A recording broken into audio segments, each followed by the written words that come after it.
But, you know, if it was a swimming pool, there would be a lifeguard there, you know. So my suggestion, comment is, could we get a little more, you know, patrolling or security or, you know, some kind of lifeguard, you know, for, you know, watching out for safety and also, you know, making sure that people don't break the rules.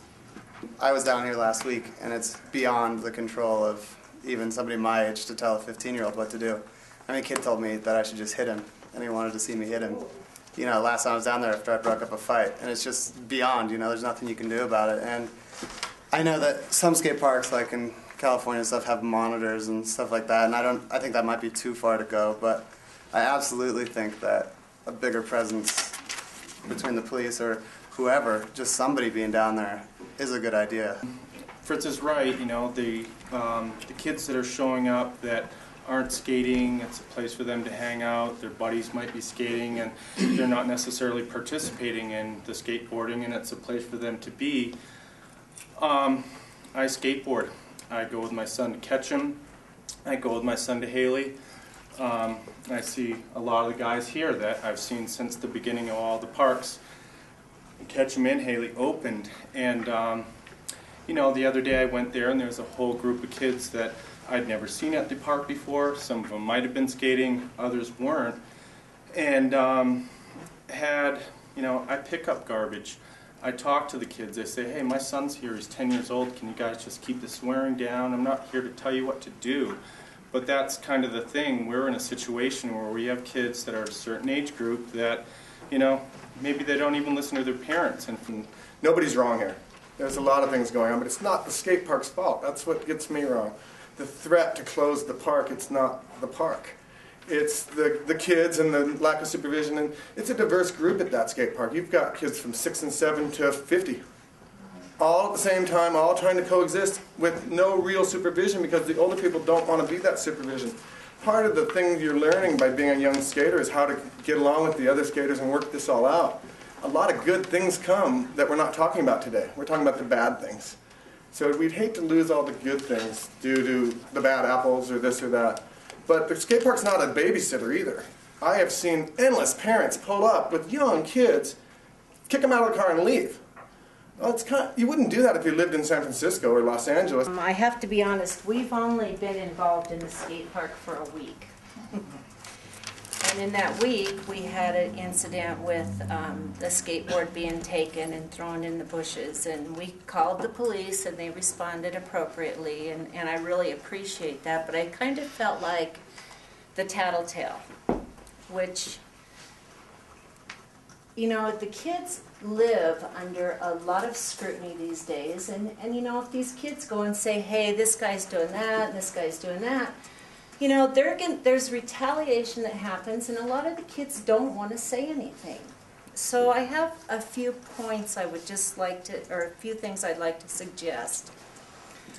Number one, I would think that maybe if we're going to do a monitor system for just a couple of months, rather than putting that as a cost on the City of Hailey, because the City of Hailey has a lot of other things that we would like them to do, is possibly form a parent committee where we could help to monitor the skate park on, you know, a drive-by, or I gotta, you know, I'm on today, so I'm going to spend a half hour at the skate park reading while the kids are, you know, skating, or something of that nature. One thing that's troubling are 14, 15-year-old kids getting in adults' faces, which is, to me, just intolerable. If we do find out about it, the first person that we're going to contact is the parents.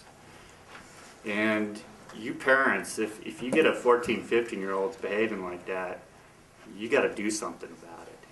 You're the first one that has to take control of that situation. And that's who we're going to come to first. We expect you to do something about it, because if you can't, then we have to, and that's regrettable. So I think really the best place to start is with parents.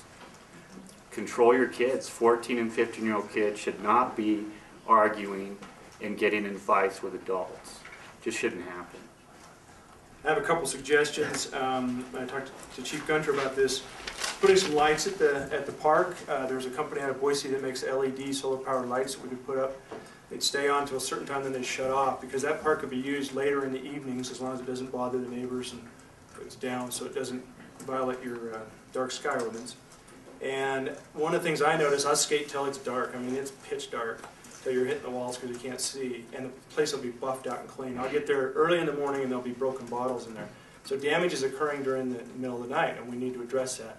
With the lights, we can have cameras, we can monitor the situation.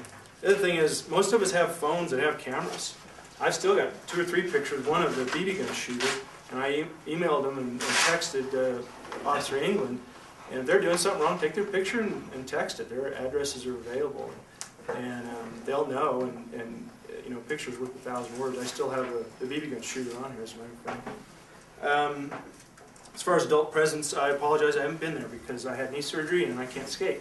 And my surgeon expressly forbidden me to go to the skate park until July, which really hurts bad. I did go there to clean up some graffiti, and it was too embedded. I couldn't get it out. I used a number of chemicals and it wouldn't remove it. But we'll get it out of there.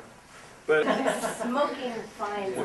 We started with the non-park rules, pretty much the vandalism and the criminal acts, kicking those people out, and we really, I don't think, have discussed, what to do with the park rule violations. But I think that's a good point.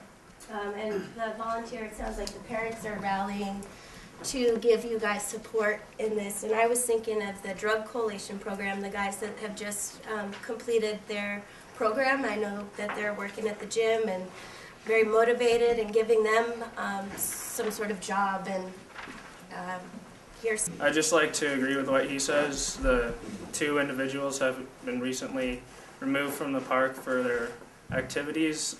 They were a major source of the problem as of late. I've been a frequenter of the park for about 5 years. I finally moved to Hailey, so I'll be there even more often. I used to live in Bellevue. And about last fall, those 2 individuals started coming to the park for some reason. Not really sure why. They probably had a friend there. And the one kid was kind of scary, and most of the time he'd just be smoking, and you didn't really want to say anything. And then it wasn't bad, and then the winter came, and we all kind of forgot about it. I was there in the spring shoveling it out. Forgot about him, and then about mid-March, I heard that he started coming back and causing more stuff with like the BB gun. And it kind of outraged me, and then I found out he got banned from the park, which made me happy. And I just like to say that now I live in Hailey now, and I've been to the park more often, and with the threatening to close the park, it seems like it started to turn around a little bit. There's been less trash around. I went there last 2 nights on the weekend, and I threw away a little bit of the trash that was there. We believe that the citizens of Hailey worked long and hard for 4 years to raise $500,000 it cost to construct the Hailey Skate Park. We recommend that some street obstacles are purchased and perhaps some smaller ramps and obstacles be built and set in the asphalt area north of the park, as to provide a more entry-level venue for younger skaters to learn and practice the sport. I believe that this would bring more parents to the area to supervise the younger children. It was asphalted and left in that place for that. It needs to be cleaned. I think it needs to be resurfaced. It wasn't there for a paved parking lot. That was the next set when we discussed the design of what we wanted at the Hailey Skate Park.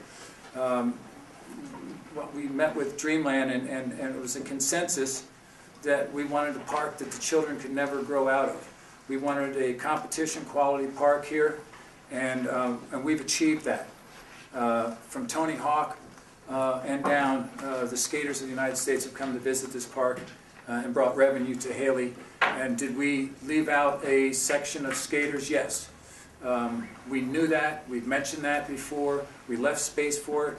I'm not going to be the one to step up and say that I'm going to put together another movement to improve and get a street quality or street obstacles put on the paved area.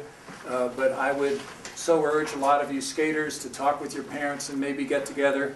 And the asphalt's there, and we can get some more street obstacles. And the court and the park came up short when we designed it for those street obstacles. It's there, and maybe you guys can bring stuff out of your backyards or whatever. But I think that would be a healthy asset for the park. Putting some more obstacles around, because you were mentioning how picnic tables and stuff are getting ruined. They should have more that are like skate proof, that they can use and move around to set up. I think that would probably be good, and there needs to be more of a street skating area at the skate park, because it's pretty much all vert, and yeah. Thank you.